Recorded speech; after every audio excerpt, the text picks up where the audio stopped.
വന്നത് നന്നായി. മക്കളെ ഒളിപ്പിച്ച് കടത്തിന്ന് ആരും പറയില്ലല്ലോ.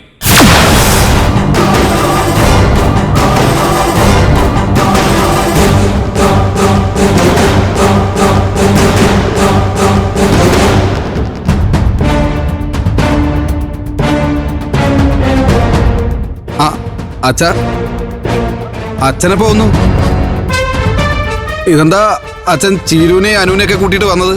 എന്റെ മക്കളെ കൊണ്ടുപോകാനാണോ? നിന്റെ മക്കളോ? എന്റെ മക്കളെന്ന് വെച്ചാ ഞങ്ങളുടെ മക്കള്, എന്റെയും ചീരുവിന്റെയും. അച്ഛനും അമ്മയും ചേർന്നതാണല്ലോ മക്കള്. അതെ, അച്ഛനും അമ്മയും ചേരണം. അത് ചേരാത്തിടത്ത് മക്കള് സുരക്ഷിതരല്ല. അതുകൊണ്ടാ ഞാനിവരെ കൊണ്ടുപോകുന്നത്. ഇനി എന്റെ മകളും അവളുടെ കുഞ്ഞുങ്ങളും എന്റെ കൂടെ എന്റെ വീട്ടിൽ ജീവിക്കും.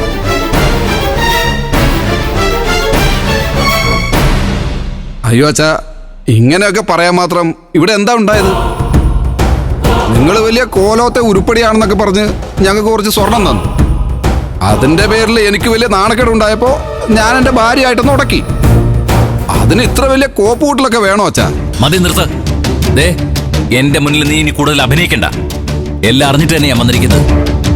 നിനക്ക് തല്ലിക്കൊല്ലാൻ വേണ്ടി അല്ലടാ എന്റെ മോളെ ഞാൻ വളർത്തി വലുതാക്കി നിനക്ക് കല്യാണം കഴിപ്പിച്ചു തന്നത്.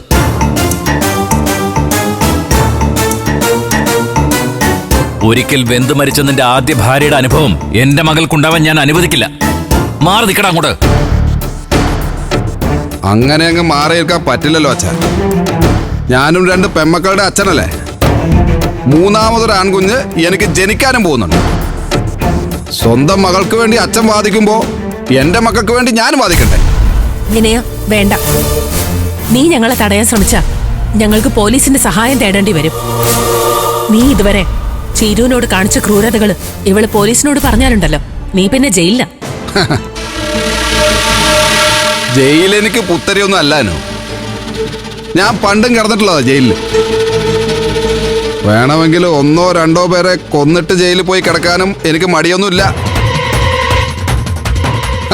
ഇതൊരു ഭീഷണിയായിട്ടൊന്നും കരുതണ്ട കേട്ടോ.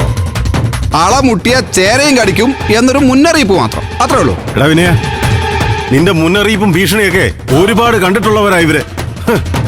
കുഞ്ഞുങ്ങളെ കൊണ്ടുപോകാൻ അനന്തമാഷ് നേരിട്ട് വന്നിട്ടുണ്ടെങ്കിൽ അതിന് വഴങ്ങി കൊടുക്കുന്നതാ നിനക്ക് നല്ലത്. അതെ വിനയ, ഇവരിപ്പോ മക്കളെയും കൊണ്ട് പോട്ടെ. ബാക്കിയൊക്കെ നമുക്ക് പിന്നീട് തീരുമാനിക്കാം. അമ്മയുടെ മാമന്റെ ഉപദേശമൊന്നും എനിക്ക് കേൾക്കണ്ട. നിങ്ങൾ കൂടി ഒത്താശ ചെയ്തതുകൊണ്ടാ ഇവരെന്റെ മക്കളെ കൊണ്ട് പോകുന്നതെന്ന് എനിക്കറിയാം. എന്റെ മക്കളോ? ഇവർ എന്നു മുതലാ നിങ്ങളുടെ മക്കളായത്? ഇപ്പോഴെന്നല്ല, ഭാവിയിലും പെൺമക്കളെ തിരിഞ്ഞു നോക്കില്ലെന്ന് എന്റെ മുഖത്ത് നോക്കി പറഞ്ഞവനാ നിങ്ങള്.